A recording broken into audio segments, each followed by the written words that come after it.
Most KPIs are meaningless, but only one that your customers really care about. It's 100% outcomes and 0% ego, and it's called firm lifetime value. If customer lifetime value brings profit, firm lifetime value brings transformations. As accounting professionals, we tend to measure our relationship with clients through revenue, services sold, and billable hours. However, there's another crucial perspective that we really need to consider deeply, and that is that of our clients. This viewpoint is captured in a term called firm lifetime value, or FLV, and understanding how it differs from client lifetime value, or CLV, can transform the way we provide services to our clients. I came across the term FLV in a book called Time's Up, written by Ron Baker and Paul Dunn. If you haven't read it yet, I highly recommend it. Check it out. It's really about a mindset shift that I've actually been through myself, and I want to kind of share it today from my own perspective. And thanks to Ron, we now have a sticky name for it. So customer lifetime value, or CLV, is the total amount of profit or revenue generated with your client over their relationship with your business. My goal is to show why maximizing FLV rather than just CLV should be a top priority for firms seeking true transformations. Number one, it's all about perspective. So FLV is all about showing the value that the client gains from the firm, whereas CLV is all about showing the revenue that the firm earns from the client. Subtle difference, so let's dive a little deeper. See, FLV adopts the client mindset, whereas CLV adopts the firm's mindset.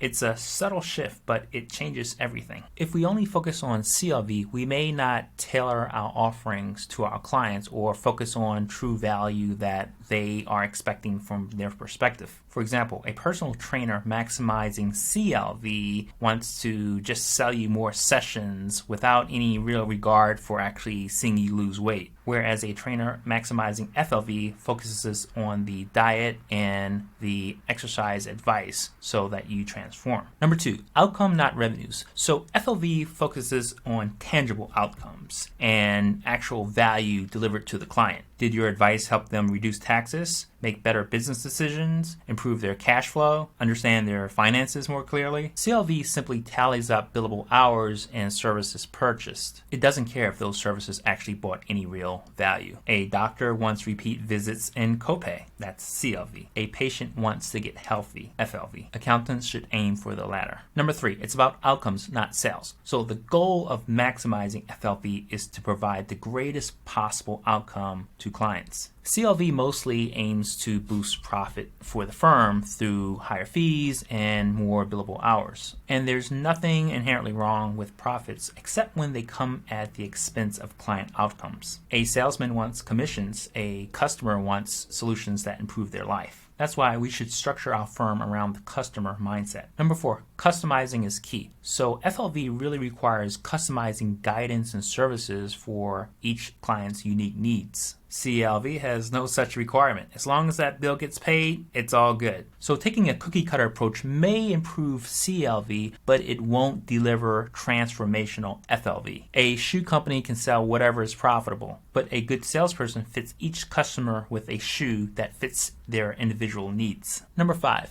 loyalty must be earned. So high FLV builds loyalty by tailoring offerings to each client. High CLV doesn't necessarily equate to high loyalty if the services don't provide outcomes, or which is synonymous with value. Loyalty comes from relationships where the client feels understood, respected, and helped. A bar wants customers who spend a lot. CLV. A bartender wants to serve great drinks that keeps customers coming back. FLV. The latter builds loyalty. Maximizing FLV means transforming the client experience through customized guidance, strategic insights, and genuine relationships. And the good news is that high FLV is a win-win when co-focused with CLV. Clients get greater value and firms get greater loyalty and organic growth. By adopting the client perspective, we can actually structure our practices to deliver the outcomes that improve their lives and businesses. And isn't that why we became accountants in the first place? Of course, CLV remains an important metric, don't get me wrong, but FLV represents the client perspective, CLV the firm. And to run a sustainable, profitable practice, we need to track both. When FLV and CLV are in harmony or co-focus, to coin a term, it balances client transformation with business success. So each quarter, each year, each month, look back on the client outcomes that are gained from the relationship and how those revenues actually impacted your firm. Survey clients on the outcomes achieved. Analyze client profit margins. Start to analyze client retention rates versus only tracking profit margins. And by all means, go beyond the run-of-the-mill value pricing to productize or subscription-based pricing to really maximize your firm's valuation. Keeping an eye on both FLV and CLV ensures your practice balances the client transformation and the business success. So the next time you look at your firm's metrics, consider if you're over-indexing on revenues versus client outcomes. Then set goals to maximize FLV through client experiences. The rewards will be well worth it. And remember, you're no longer in the accounting business, you're in the transformation business.